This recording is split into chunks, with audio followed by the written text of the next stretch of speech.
تمام تعریف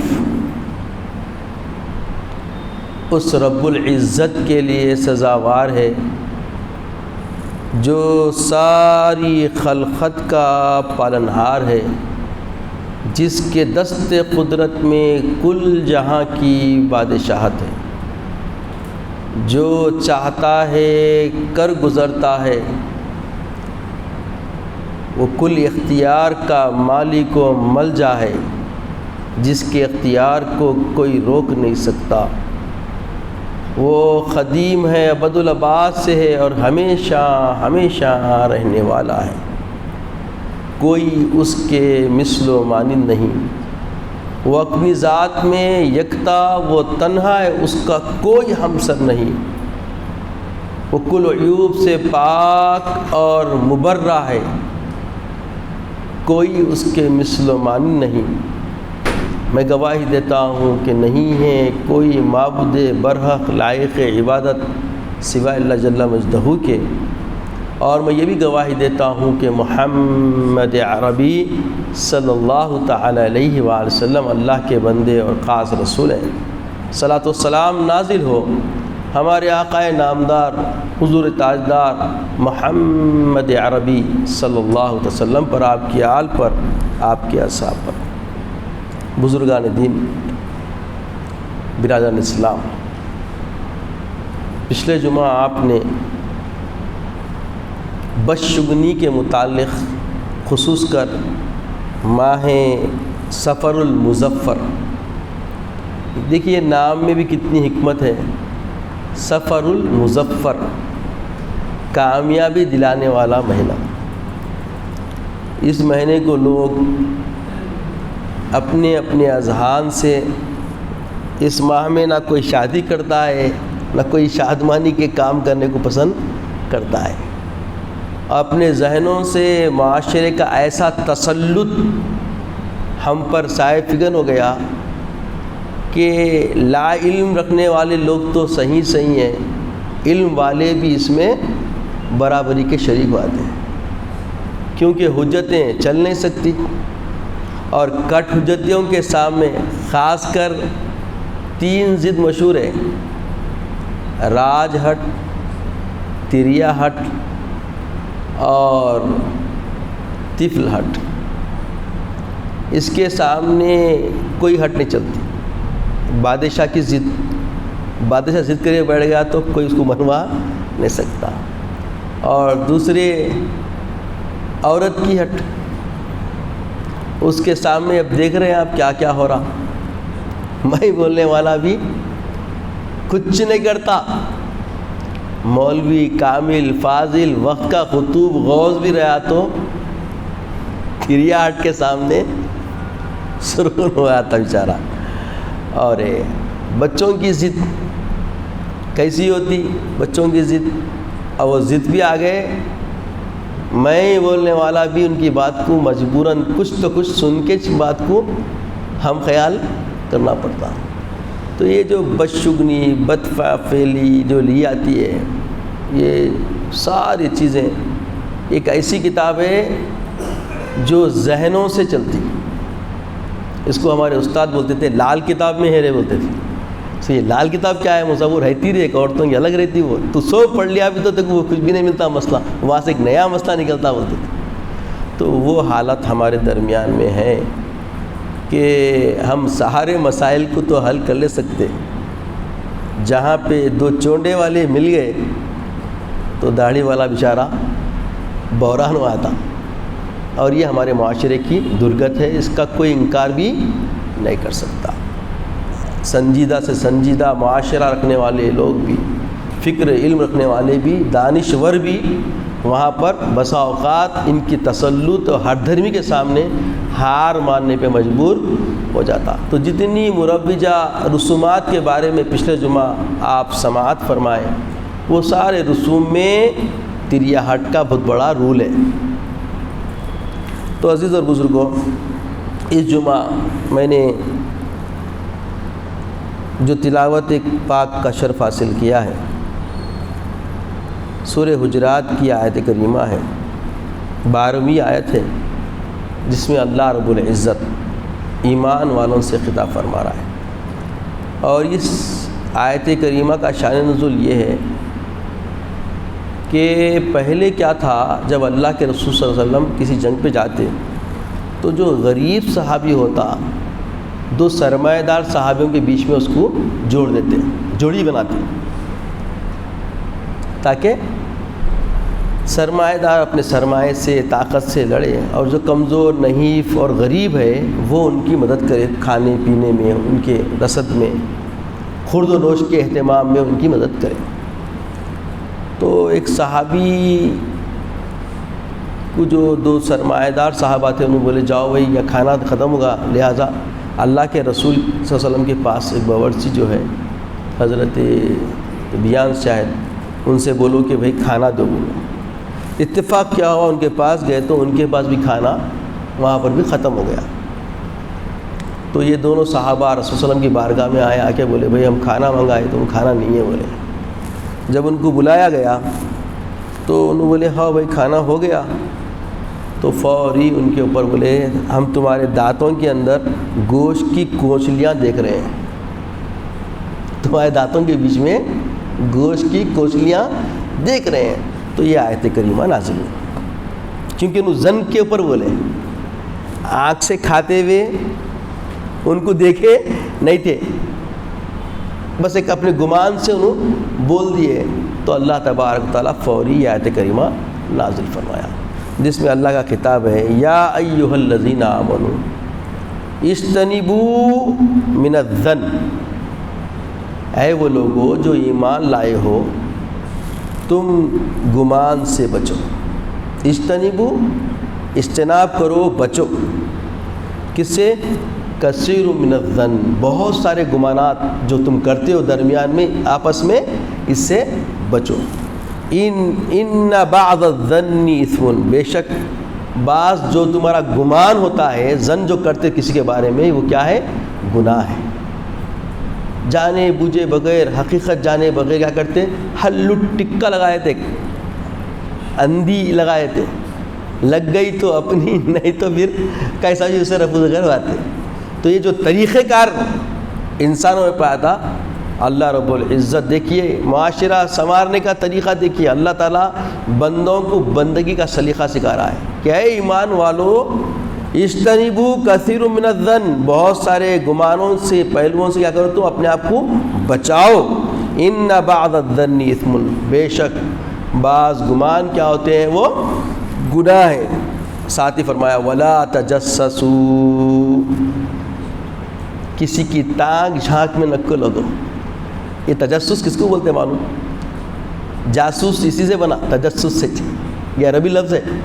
تجسس کا مطلب کسی کے ٹو میں لگ جانا، کیا چل رہا کی، کدھر چل رہا کی، کیا ہو رہا کی، کدھر کی، کون آیا، آیا، انہیں گیا، انہیں گیا، ایسا لگے ہوئے رہنا، کسی کے پیچھے کیا کرنا؟ لگ جانا، جھانک جھانک کے دیکھنے کی کوشش کرنا، اس کی غلطیاں پکڑنے کے لیے تعاقب میں لگ جانا، اس کو بولتے تجسس۔ بات سمجھ آ گئی نا؟ تاک جھانک میں لگ جانا، دیکھتے رہنا انہیں کب کیا کرتا، کدھر جا رہا، کہاں آ رہا، کیا بچا رہا، کدھر دیکھ رہا، کدھر جا رہا، اس کے بارے میں جانکاری کرنے کی کوشش کرتے رہنا، تو اس کو بولتے تجسس۔ تو قرآن ہو رہا ہے کہ اللہ فرما رہا ہے کہ ولا تجسسوا ولا یغتب بعضکم بعضا، ایک دوسرے کے بد پیچھے ایک دوسرے کی چغلی مت کرو، چغلی مت کرو، ایک دوسرے کے پیچھے ایک دوسرے کی چغلی مت کرو۔ اس کے بعد سمجھانے کے لیے اللہ خود مثال دے رہا، یہ عمل کیسا ہے؟ تجسس کرنا، بد پیچھے برائیاں کر لینا، گمان کرنا، یہ کیسا عمل ہے؟ فرمایا ایحب احدکم، کیا تم میں کا ایک شخص بھی کوئی ایسا ہے جو پسند کرتا ہو کہ ان یاکل لحم اخیہ میتا، اپنے مرے ہوئے بھائی کے گوشت کو نوش کرنے کا کوئی ایسا ارادہ رکھتا کیا؟ اس کو پسند کرتا کیا؟ ایحب احدکم ایحب ان یاکل لحم اخیہ میتا، کہ ایحب احدکم ان یاکل لحم اخیہ میتا، کیا تم میں ایک بھی کوئی ایسا ہے جو اپنے مرے ہوئے بھائی کا گوشت کھانے کے لیے پسند کرتا ہو، فَكَرِهْتُمُوهُ، بس تم کراہت رکھتے ہو اس کے اندر، تم کراہت محسوس کرتے ہو۔ بھئی یہ بات بولے تو کیسی کی دکھ رہی؟ اللہ فرما رہا ہاں فَكَرِهْتُمُوهُ، بس تمہارے اندر کراہت ہے ایسے عمل سے۔ تو یہ عمل گویا تجسس کرنا اور گمان کرنا اور پیٹھ پیچھے ایک دوسرے کے درمیان میں برائیاں بیان کرنا، کیا یہ مرے ہوئے بھائی کے گوشت کھانے کے جیسا ہے۔ پھر فرمایا واتقوا اللہ، اور اللہ سے ڈرو۔ یہ سب کب ہوتا؟ کیا سمجھ میں آگا؟ دیکھو جب اللہ کا ڈر نہیں رہا تو یہ سب ہوتا، اللہ کا ڈر رہا تو ہوتا۔ اللہ کا ڈر اگر رہا، کوئی جانے نہ جانے، دو بیٹھے تو اللہ کو معلوم اب دو کیا کرنے والے ہیں، اکیلے بھی رہے تو اپنے آپ میں جو سرگشی چلتی ہے وَإِن تُبْدُوا مَا فِي أَنفُسِكُمْ أَوْ تُخْفُوهُ يُحَاسِبْكُم بِهِ اللَّهُ۔ اللہ فرماتا ہے تم جو کچھ ظاہر کر رہے ہو وہ بھی رب جانتا، جو اندر دماغ میں چھپا کے دلوں میں رکھ رہی وہ بھی رب جانتا۔ احساسات کے اندر جو گمان چل رہا، تخیل میں چل رہا، وہ بھی رب کو معلوم۔ تو وہ باتیں تو بہت اور جلدی اللہ کو معلوم ہو جائیں گی، جو باتیں تم کسی کے پیٹھ پیچھے دیت تڑی کر رہے نا۔ آج کل بہت ہو گیا عام یہ بیماریاں عام ہیں۔ اب کیا ہے، تلاوت قرآن کا موقع بھی نہیں رہ رہا، کیونکہ ماحول ہم ایسا بنا لیے کہ گزران کی طرح زندگی چل رہی، جبکہ زندگی کا ہر لمحہ ہمارا رب کی بندگی ہے۔ ہر لمحہ، ہر ساتھ، ہر گھڑی ہمارے پاس اللہ کی امانت ہے، سانسیں، اور اس کو خیال کر کے چلے تو ہم سے غفلت قرآن کی تلاوت سے ہوتی، نہ نماز سے ہوتی، اب نہ یہ احکامات خداوندی سننے کے بعد اس پہ عمل کرنے سے ہوتی۔ غفلت میں رہنے سے کیا ہو رہا؟ یہ سب ہم سے سرزد ہو رہا۔ پھر اللہ فرمایا ان اللہ تواب الرحیم، بے شک اللہ تعالیٰ مجدہ خوب توبہ کو تمہاری پسند کرنے والا، قبول کرنے والا اور تم پہ مہربان ہے۔ دیو ضمانت بھی دے دیا اللہ تعالیٰ۔ دیکھیے ایک چیز غور کریے، اب عام طور پہ انسان کو آئیں گا یہ چیزیں ہمارے اندر ہے، جتنی سوء عمل، جتنی بری خصلتیں، رذائل خصلتوں کو اس آیت کریمہ میں بیان کیا گیا انسان کی، اس میں کچھ نہ کچھ پرسنٹ ہماری زندگیوں میں گھر کر چکی ہیں۔ تو اللہ تعالیٰ پہلے اس غفلت میں پڑے ہوئے اس عمل سے ہمارے اندر حساسیت پیدا کر رہا کہ یہ عمل، کوسا عمل، کسی کے بارے میں بدگمانی لا لینا، گمان کے اوپر کسی کے بارے میں اپنے تخیل میں فیصلہ کر لے کے جم جانا، خاندانوں میں، قرابت داروں میں، رشتہ داروں میں، ماتحدوں میں، ملازمتوں میں، عمال میں، آفیسرز کے اندر، یہ سب ہر جگہ کوئی ایسا شعبہ نہیں جہاں پہ یہ اس کی بقا نہ ہو، کچھ نہیں تو کچھ پرسنٹیج پایا جاتا۔ تو بتایا جا رہا ہے کہ ایمان والوں سے اللہ کا خطاب ہے، ایمان والا، اللہ اور رسول پہ یقین رکھنے والا، اس سے اللہ کا خطاب فرما رہا کہ ایمان والوں کہ تم کیا کرو، بچو اکثر، کثیر من الظن، اکثر گمان، بہت سارے گمان ایسے، کیسے؟ اس سے بچو کہ ان میں ان الظن، بے شک بعض گمان، ان بعض الظن اثم، بے شک بعض گمان کیا ہے؟ گناہ ہے۔ خالی سوچ پہ فیصلے لے تو دیکھیے صحابہ خالی کیا کرے، دانتوں میں کلچیاں دکھ رہی بولے خالی، تو اللہ تعالیٰ قیامت تک آنے والی امت کی تطہیر کر دیا کردار میں۔ خالی وہ آئی، ابھی عمل شروع ہوا نہیں ہوا، ابھی دیکھو اسٹارٹ لیتے کہ اللہ تعالیٰ فائنلائز ڈیسیجن دے ڈالا کہ قیامت تک آنے والی امت کو۔ صحابہ سوچے تھے پاکیزانہ صحابہ کی ضمانت کیا ہے؟ اللہ کے رسول فرماتے ہیں فمن اقتدیتم اہتدیتم، تم ایک کی بھی اقتدا کر لیے تم کو ہدایت مل جاتی، کوئی سے بھی صحابی کو پکڑ لو، وہ تمہارے لیے کیا ہے؟ ہدایت یافتہ زندگی دینے والا ہے۔ ایسے صحابہ ہاں ان خالی گمان کرے، گفتگو کرے، خالی کلام کرے، اللہ تعالیٰ پورا فرمان جاری فرما دیا۔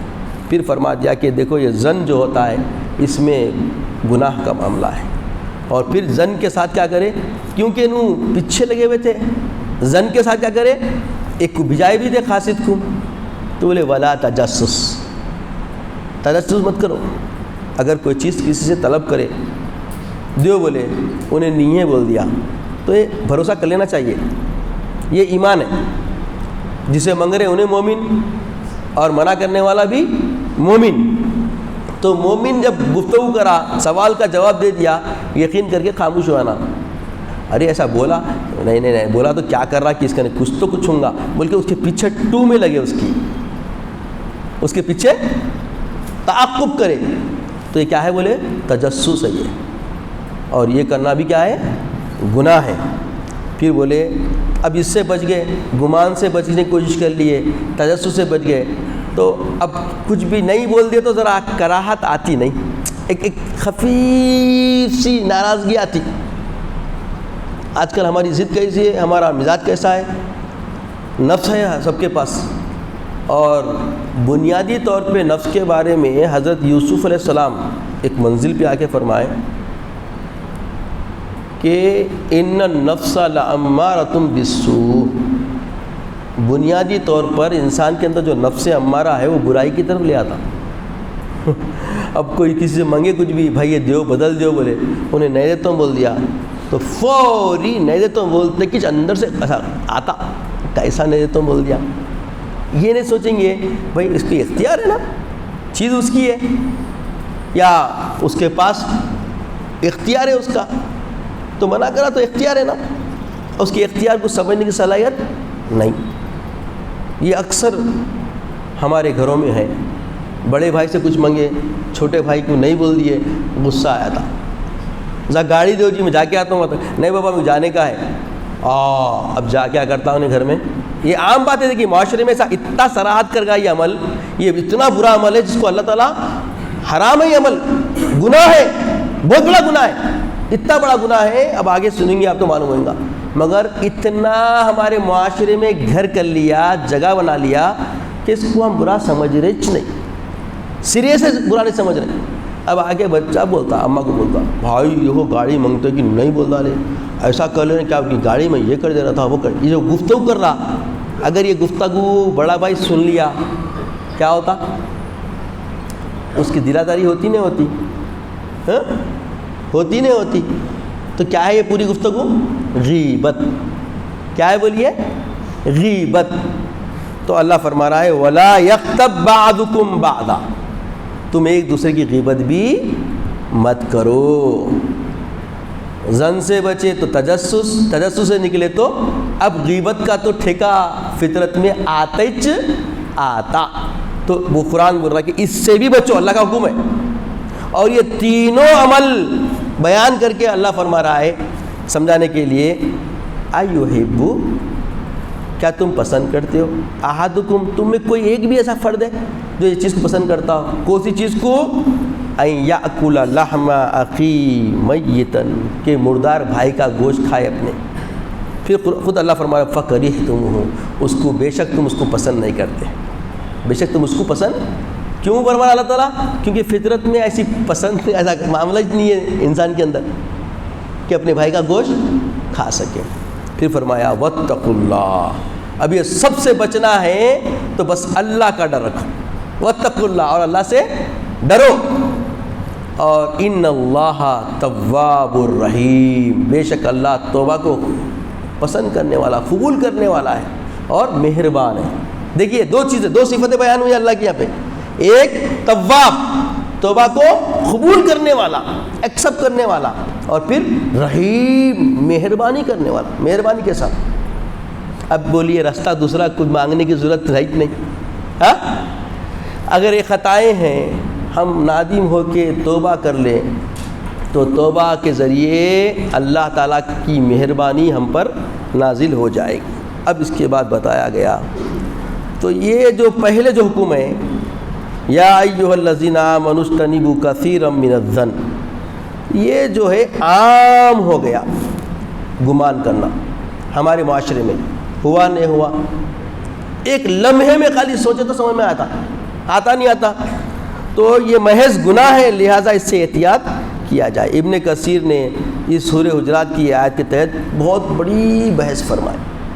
اس کے بعد حضرت فخر الدین رازی رحمۃ اللہ علیہ فرماتے ہیں یہاں آیت میں گمان کرنے سے بچنے کا حکم دیا گیا، کیوں؟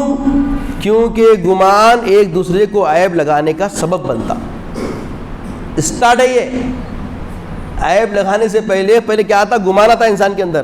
اب وہ گمان پہ جیسا جیسا یقین کی طرف بڑھتے گیا کرتا انہیں اس کو اب بڑھاوا دیتا، تو بولے یہ سبب ہے سب سے پہلے، اس پر قبیح افعال صادر ہوتے، اور پھر اس پہ اگر کوئی انحصار کر لیا تو یہاں تک کہ وہ دشمنی کو ظاہر کر دیتا۔ اسٹارٹ کہاں سے ہوا؟ گمان، اور گمان جب بڑھتا گیا تو کہاں تک چلے گیا؟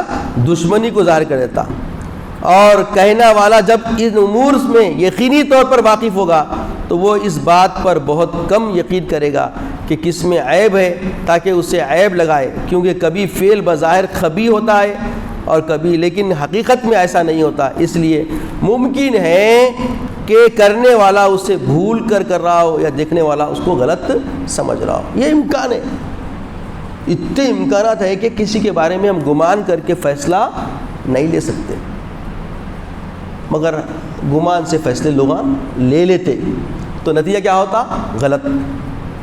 غلط ہوتا۔ پھر حضرت علامہ عبداللہ بن عمر بیضاوی رحمۃ اللہ علیہ فرماتے ہیں یہاں آیت میں گمان کی کثرت کو مبہم رکھا گیا ہے تاکہ مسلمان ہر گمان کے بارے میں محتاط ہو جائے۔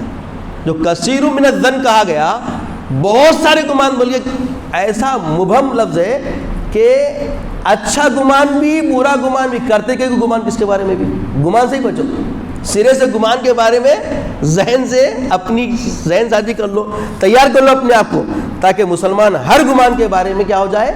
محتاط ہو جائے اور غور و فکر کرے، یہاں تک کہ اسے معلوم ہو جائے کہ اس گمان کا تعلق کس صورت میں ہے، کیونکہ بعض گمان واجب ہے، بعض گمان حرام ہے اور بعض گمان مباح ہے۔ تو اب گمان کی اقسام بن گئے، مجموعی طور پہ 4 گمان ہوتے ہیں انسان کی زندگی میں جو آتے ذہن میں۔ ایک گمان ہے واجب ہے گمان کرنا، جیسے اللہ رب العزت کے ساتھ اچھا گمان کرنا۔ اب یہ سفر کے مہینے کا تعلق بھی گمان سے ہے نا، ہے نہیں ہے؟ بولیے، سفر کا مہینہ سفر المظفر، بزرگوں نے سمجھایا کہ سفر المظفر سفر کامیابی کا بہترین مہینہ ہے، مگر اس کے بارے میں ہم بدشگنی جو لگا دیے ہیں تو گمان پہ کر رہے ہیں۔ تو یہ گمان کس کے اوپر جا رہا؟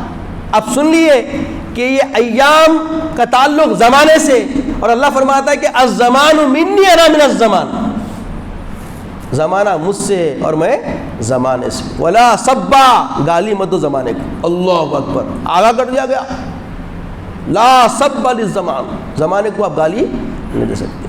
تو یہ مہینے کے بارے میں جتنی بھی گفتگو کرتے ہیں تو گویا براس وہ رب کے بارے میں ہوتی، کس کے بارے میں ہوتی بولیے؟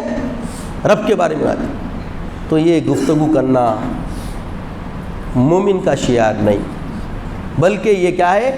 واجب ہے مومن پر، مسلمان پر، کہ وہ اچھا گمان کرے، اللہ رب العزت کے بارے میں اچھا گمان کرے۔ اکثر دیکھو عورتیں ایسے کفریہ کلمات بول دیتی بے خودی میں، مثال کے طور پہ سمجھانے کے لیے بتا رہا ہوں کہ ایک گمان اس کے بعد بتایا گیا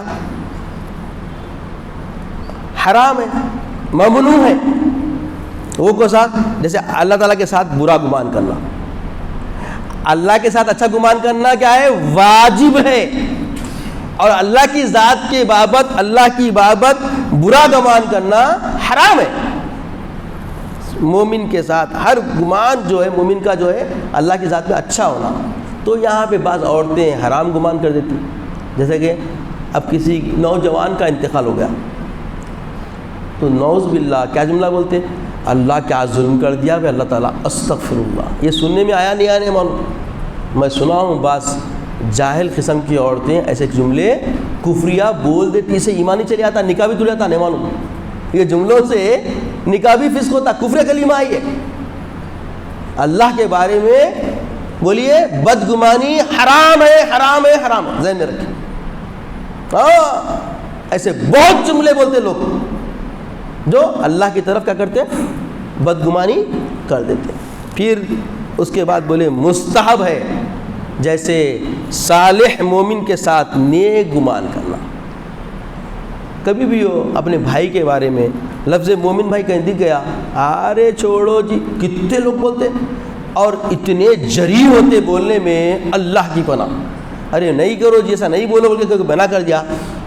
ڈر تو سمجھ رہے ہیں, شام میں بولتا ہوں اللہ اکبر, یہ شام میں بولتا ہوں کیا ہے, اس کو آئندہ جمعہ چھیڑیں گے. یہ موضوع آپ طویل ہے, یہ ایک جمعہ میں ختم ہونے والا موضوع نہیں ہے.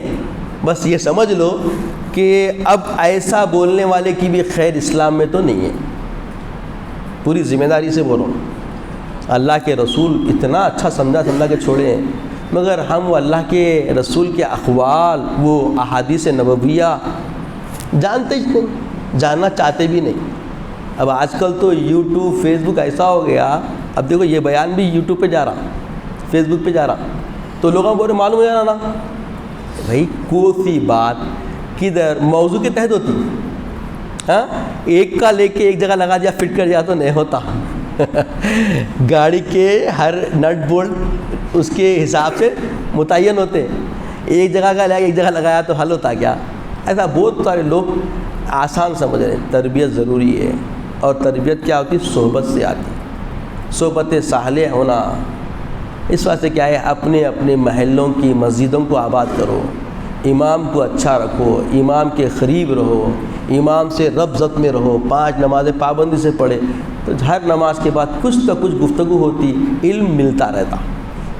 ایسا ہونا چاہیے, اور یہی طریقہ کر رہا شروع سے. ہم بچپن سے اب آپ کے سامنے بیٹھ کے بولنے کی جو استطاعت ہے کہاں سے آئی, محلے کی مسجد سے, محلے کے امام صاحب کی دین ہے سب. محلے کے امام پہلے درد بھر ہوتے تھے, آنے والے ہر مصلی پہ رحم و کرم کی نظر رکھتے تھے, اس کے ساتھ ایک خیر کی, ایک نیکی کمانے کا جذبہ رہتا تھا ان کے اندر. اب آج کل سلامت اللہ راستہ کدھر دکھ رہے ہیں. اب ہو بھی گیا ویسی, اگر انہوں ویسا نہیں کرے تو تجسس والا معاملہ ہے ہر مسجد میں. ہر مسجد میں ایسا معاملہ ہے. گاہے گاہے مسجد ہوں گی جہاں پہ امام اور مؤذن کے ٹو میں لوگ لگے ہوئے نہیں رہتے, ورنہ بیچارہ اچھا کپڑا پہنا بھی تو پریشانی, اچھی سواری رکھا تو بھی پریشانی. ہاں ذرا خوبصورت دکھا, داڑھی واڑی صحیح کر لے کے حوصلہ بھی, کیا بات ہے امام صاحب آج چمک رہے ہیں بولتے لوگ. ایسا ہے نہیں ہے. دیکھیے اب ماحول بہت وہ ہو گیا, اب یہ ادھر دیکھے تو ایسا, ادھر دیکھے تو ویسا. مگر مولوی حضرات کو وہی شعار اپنانا چاہیے جو ہمارے اسلاف کا رہا. کیوں کہ یہ جب مولویت کے حصول کے لیے جامعات میں داخلہ لیے ہیں تو ان کا تصور, ان کا تخیل اور ان کے ہر ارادے کو بہت سینچا گیا اور سمجھا دیا گیا کہ جب یہ راستہ چنے ہیں تو یہ راستہ امتحانی ہے, اور کبھی بھی مولوی مفرح حال نہیں ہوتا. حضرت عبدالحق محدث دہلوی علیہ رحمہ فرماتے ہیں کہ مولوی کے اندر کہیں نہ کہیں تھوڑی تنگی رہتی, اسی کو مولوی بولتے. خوشحال مفرح حال دکھتا لوگوں کو, مگر کہیں نہ کہیں کسر, کبھی بیٹیوں کی ذمہ داریاں رہتی, شادیاں کرنے کے لیے پیسہ نہیں رہتا, کہیں کچھ کہیں کچھ کہیں کچھ لگا ہوا رہتا. جیسا عام آدمی کر لیتا, ایک کی تنخواہ 1-1 لاکھ 1.5 لاکھ 60-60 ہزار 40-40 ہزار. اب دیکھیے پلٹ کے دیکھیے امام کی تنخواہ بڑی سے بڑی تنخواہ 20,000 دیں گے آپ, اسے آ جائے تو 25,000 دیں گے. 25,000 میں کھائیں گا کیا, کرائے کا مکان دیں گا کیا, بچوں کو پڑھائیں گا کیا, بہرحال ہے. اس کے بعد اس لیے بولے کہ مومن کے بارے میں اچھا گمان کرو, خاص کر اماموں کے بارے میں بھی اچھا گمان کرو, مؤذنوں کے بارے میں بھی, لفظ مسلمان بھائی کے بارے میں اچھا گمان کرنا ہے, صالح لوگوں کے بارے میں اور اچھا گمان کرنا, یہ مستحب ہے. واجب سمجھ میں آ گیا, حرام سمجھ میں آ گیا گمان, یہ مستحب عمل. اب اس کے بعد ممنوع ہو گیا. اب جائز ہے, جیسے فاسق معلن کے ساتھ ایسا گمان کرنا جیسے افعال اس سے ظہور میں آتے ہیں. اب دیکھو بھائی, فاسق ہے بیچارہ, بات کرے جھوٹ بولتا, بات کرے کچھ بھی لپا ڈپی کرتا, مگر اس وقت بھی اس کے ساتھ اچھا گمان کر کے بات کرے تو آپ کے اچھے گمان سے انہیں سدھر سکتا. اچھا گمان کیا کرتا؟ برے کو بھی سدھار دیتا. تو اچھا گمان کرنا چاہیے. تو اب سمجھے گمان کی کتنی قسمیں رہی؟ بولیے 4. کتنی قسمیں رہی؟ بولیے 4. ایک ہے واجب. کیا ہے واجب؟ کیا ہے؟ اللہ کے بارے میں اچھا گمان کرنا. جب بھی ربوبیت کے طرف کوئی معاملہ آ جائے، مصیبت میں، خوشحالی میں، جب بھی کوئی معاملہ آئے، اللہ اچھا فیصلے کرنے والا ہے. ہر دکھ میں خوش ہیں وہ جنہیں الفت خدا کی ہے، میرا نہیں ہے سر یہ امانت خدا کی ہے. ہائے ہائے ہائے ہائے. حضرت حضور سیدنا امام حسین رضی اللہ تعالی عنہ کردار دکھا دیے راضی ہو کے. وہ اللہ پہ بدگمانی نہیں سکھائے، اچھا گمان سکھائے. اچھا گمان مصیبت میں پورے گھرنے کے باوجود اللہ کے بارے میں اچھا گمان، یہاں تک کہ سجدے کی حالت میں ہائے ہائے شہید ہوئے. تو اچھا گمان رکھنا. پھر دوسرا، برا گمان کرنا حرام ہے. دوسری قسم گمان، دوسری قسم کیا بولیے؟ اللہ کے بارے میں برا گمان کرنا، برا سوچنا کیا ہے؟ حرام ہے. اور ہر نیک صالح مومن کے بارے میں اچھا گمان کرنا مستحب ہے اور جائز ہے. برے سے برا شہرت لینے والا، علل اعلان گندگی کرنے والا بھی ہے تو اچھا گمان کرو اس کے بارے میں بھی. اب بچچ کیا ایسا کر لیے نا، ہائے ہائے کسی گھر میں کوئی فساد نہیں ہوتا. ٹھیک ہے. تو یہ 4 اقسام گمان کے ذہن میں رکھیے. انشاءاللہ یہ موضوع جاری رہے گا. آئندہ جمعہ اسی وضاحت پہ گفتگو رہے گی. الحمدللہ اللہ تعالیٰ سے دعا ہے کہ یا الہ العالمین ہمیں نیک توفیق و ہدایت عطا فرما. اے باری اللہ، تیرے کلام کے ذریعے تیری رضا کے خاطر جو بھی تفہیم تیرے ان امتیوں کے درمیان میں رکھی گئی ہے مولا، بیان کرنے والے، سماعت کرنے والے ہر دو کو عمل کی توفیق عطا فرما. نور ہدایت ہماری زندگیوں کا قرینہ بنا دے. ہمیں وہ صحابہ والی زندگی کے طرز عطا فرما جو تو نے تیرے حبیب پاک کے رفقا کو عطا فرمائی تھی. مولا سائل عزت کی اسلام کی زندگی عطا فرما. خاتمہ بالخیر فرما. وقت نزا کلمہ طیبہ عطا فرما. اپنے حبیب پاک صلی اللہ علیہ وسلم کا دیدار عطا فرما. سبحان اللہ و بحمدہ، سبحان اللہ العظیم.